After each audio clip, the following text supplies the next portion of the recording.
Well, ladies and gentlemen, seems like Warner Brothers is going to go the way to Dodo Bird, at least in their gaming sector, because it's all their damn fault. They decided, for some reason, I don't know what it is with Warner Brothers, man. They just have such a weird bipolar thing going on, and it's not just in their video games, it's in their movies too, where they'll have banger after banger, and then all of a sudden they're just going to have flop after flop. I am never going to financially recover from this.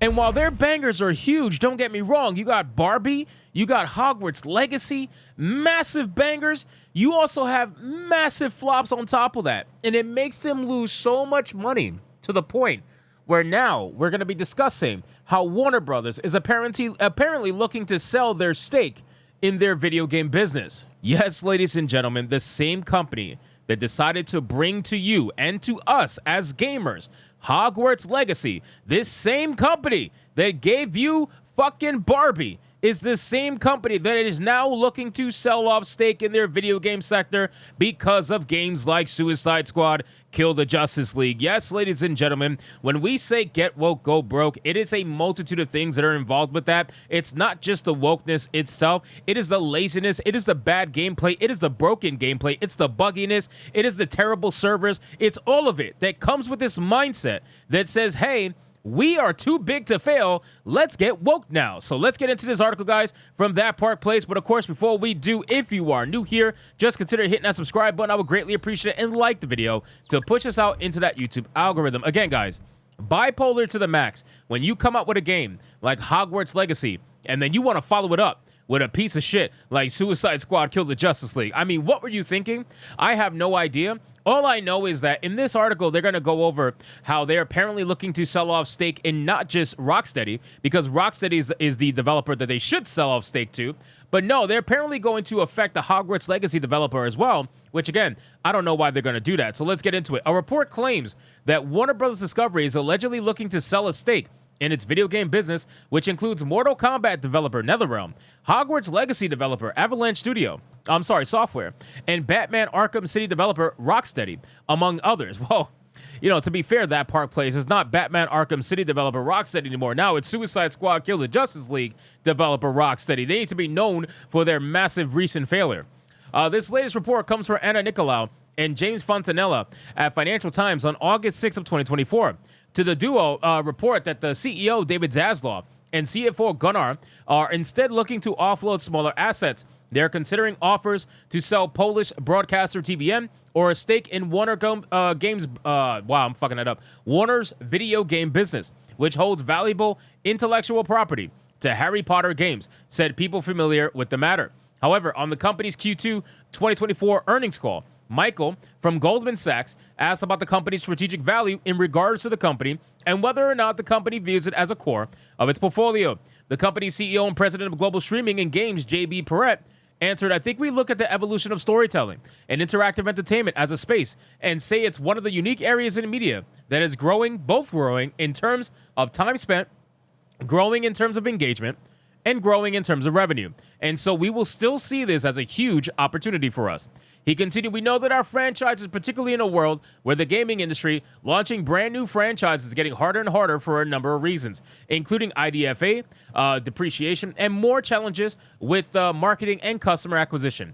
And those franchises, like the ones that we have, are in high demand and can help in launching those games. So, all right, number one, I mean, you trying to launch brand new IPs, right?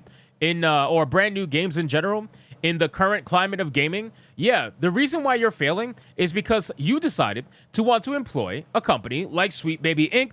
for a massive game that had over $200 million budget. You decided to do that with a game like Suicide Squad Kill the Justice League because you thought that the DC characters were going to allow you to be too big to fail. You thought that those characters were going to be able to carry you through all the nonsense that game provided. And again, it's not just about the wokeness. I keep saying that all the time, and you're going to have people that don't like me try to say, all he talks about is the wokeness. No, if you listen and truly listen to my words, you will realize that the wokeness is only a small part of it. One of the major issues that Suicide Squad Kill the Justice League had was that the game was overall very broken. The game was garbage. Literally, it was broken to the max. The servers were trash. There was game-breaking bugs discovered almost every week, for like the first 2 months, I think, and they kept having to reset the leaderboards, and that got people, not interested. People get tired of it after they just topped the leaderboards. Now they got to do it again because you wanted to delete it because you fucked up. There were so many different things that were affecting Suicide Squad Kill the Justice League on top of the wokeness that all of it together has now led it to be such a massive failure that it is.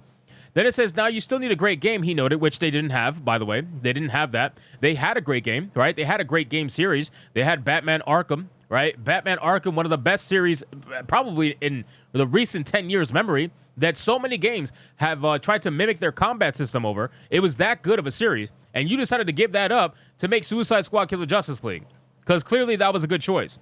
And the reality is that we've had the unfortunate, in the short period of 12 months, we went from having a record year that we had in 2023 with Hogwarts Legacy to unfortunately having the opposite side of that spectrum with Suicide Squad. Now, keep in mind, these developers are all going after one thing. And what's that one thing? They're all going after live service games, right? So now we have a comparison. We have two major IPs, Harry Potter and DC Comics, right? We have two major IPs. I would probably argue DC Comics is probably internationally more. I don't know. It's really hard to say, honestly. For me personally, I might actually say Harry Potter's probably bigger, but that's neither here nor there. Both two massive IPs, right? And one of them was a single player game, and the other one was a live service game. Guess which one failed, right? Now, keep in mind, guess which one had more funding during development? It's the live service game because they thought that that was going to be the game that was going to make them the most money, just like they always do. They think the live service game is going to make them all the money in the world and that they want to be able to milk people for the next 5 to 10 years with that one particular game. The single player experience, Hogwarts Legacy, they don't want to focus on that because they view it as a one and done. So when people buy it and they beat it, that's it, they're done, and they're not going to be able to get more money out of the player. Now, guess what happened? Hogwarts Legacy completely destroyed Suicide Squad Kill the Justice League and is more profitable than anything Suicide Squad could come up with. It's not even close, and they're not a live service game. They have no, ridiculous microtransactions or anything like that. This is the mindset of the AAA gaming industry that is ruining video games right now. They're so focused on live service games, and they are ignoring what people actually want, which is well-told, well-crafted, single-player experiences. They sure might have a little bit of, multiplayer here and there, depending, kind of like Elden Ring, for example. But ultimately, it's a single-player experience. That's what you are ignoring. It is still, and they will be a hit-driven nature of some of that business, but one of the areas that we are particularly leaning into which is about half of the $200 billion games business, is the free-to-play space, which is, again, free-to-play space. That's microtransaction heavy, obviously. So, again, ladies and gentlemen, think about this for a second.